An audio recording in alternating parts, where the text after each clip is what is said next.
Hey everyone, so I'm going to go through everything I read in July to September, which was quite a stack of books. I did set a goal of getting through 3,700 pages, I believe, and I read about 3,400. There's one book I'm still in the middle of, which I'll get to. Just a quick channel update. I passed 1,000 subscribers, so that's very exciting. Thank you. It means a lot that you are interested in what I do, the books I read. You seem to like the content. I really appreciate all your comments on all my videos, so keep them coming. I'm thinking of maybe highlighting some comments in maybe future videos, and that might be just something fun to do.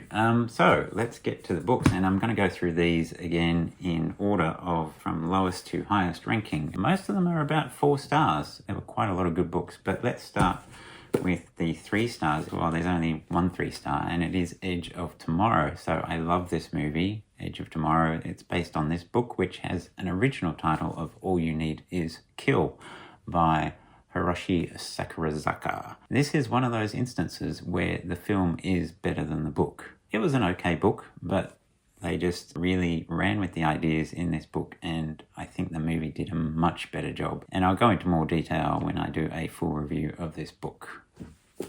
Next up is Pamela Stephenson by Billy. No, it's Billy by Pamela Stephenson, his wife.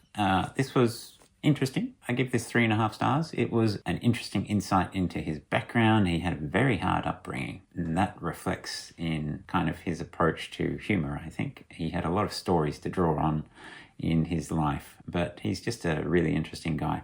The last half of the book is potentially a little bit boring, but it was really interesting finding out more about Billy Connolly. Next up, and we're getting more into kind of 4 stars. This is How to Train Your Dragon. This is book 2, How to Be a Pirate by Cressida Cowell. These are just fun. They're quite short. I mean, the text is, quite big. So there's not a lot of time for there to be much plot development, but what there is quite good. So these are just fun, and I'm just going to continue reading through this series. Next up is Notes from... Scratch that. He's not in here. Next up is The Shaping of Middle-earth by Tolkien, edited by his son Christopher. This is a definite 4-star for me. This is the 4th book in the history of Middle-earth. The last one, the 3rd one, was a lot of poems, which I'm not all that keen on. This one was actually more about the beginnings of what would become the Silmarillion in a more solid form. It basically is the development of the Silmarillion. There's a few different versions of different parts of the Silmarillion in this, so that was really enjoyable to read. And it even has things like full color maps. Alright, Famous Five. 5 Have a Wonderful Time by Enid Blyton. This one, I mean, I love Famous Five. It's a 4-star, immediate 4-star for me. This one doesn't have any lashings of ginger beer, but it does have lashings, but I'm not going to tell you what they are. You'll have to wait for the review of the book to find out what they are. Mostly Harmless by Douglas Adams. So this is the 5th book in the Hitchhiker's Guide to the Galaxy trilogy, the increasingly inaccurately named trilogy. This is a return to form. The 4th one I thought was a bit meh, but this one, it feels a lot more like the 1st book. I really enjoyed this. It's not 5-star like the 1st one, but a definite step up, true to form. And unfortunately, this was the last one he wrote. If you find that you didn't enjoy the 3rd one or the 4th one, I'd still say continue on and read the 5th one. Am I recording? Tell me I'm recording. Next up is The Emperor's Soul by Brandon Sanderson. Now, I didn't read the entire Arcanum Unbounded. I just read The Emperor's Soul, which is in the same world as Elantris.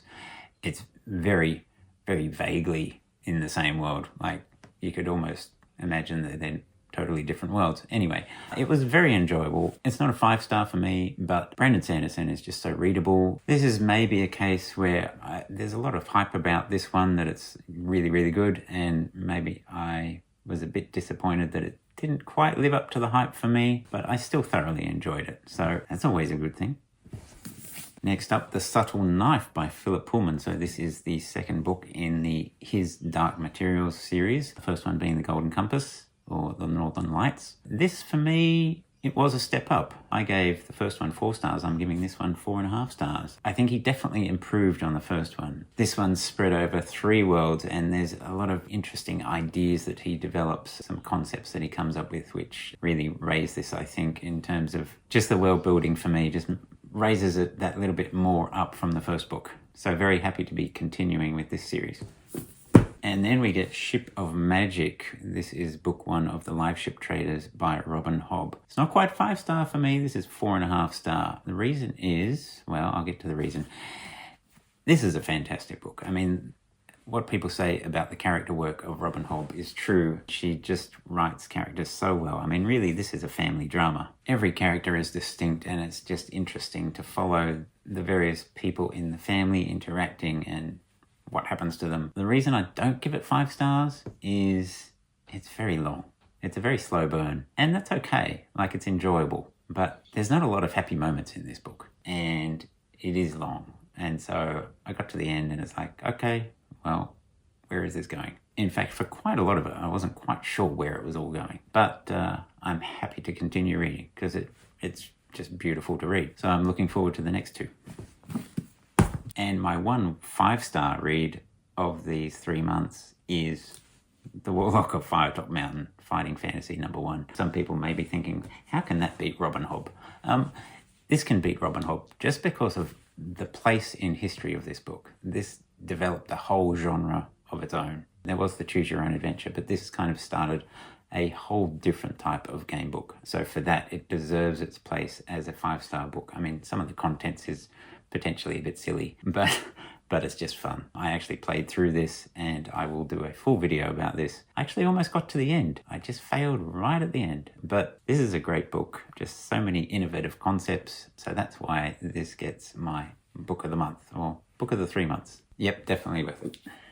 And last of all, Crime and Punishment by Dostoevsky. I am halfway through this, about page 300. This one is hard to talk about.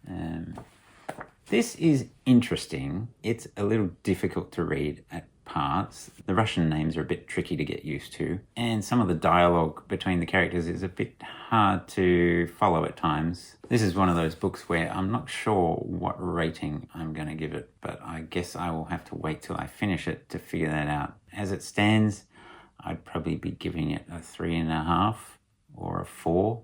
Maybe, which some people may think is sacrilege, but anyway, it's okay. It's readable. So I'm going to be continuing this. And one thing I did while I was reading this is, because it was a bit dense and it was slow going, I would read this and then switch over to How to Be a Pirate.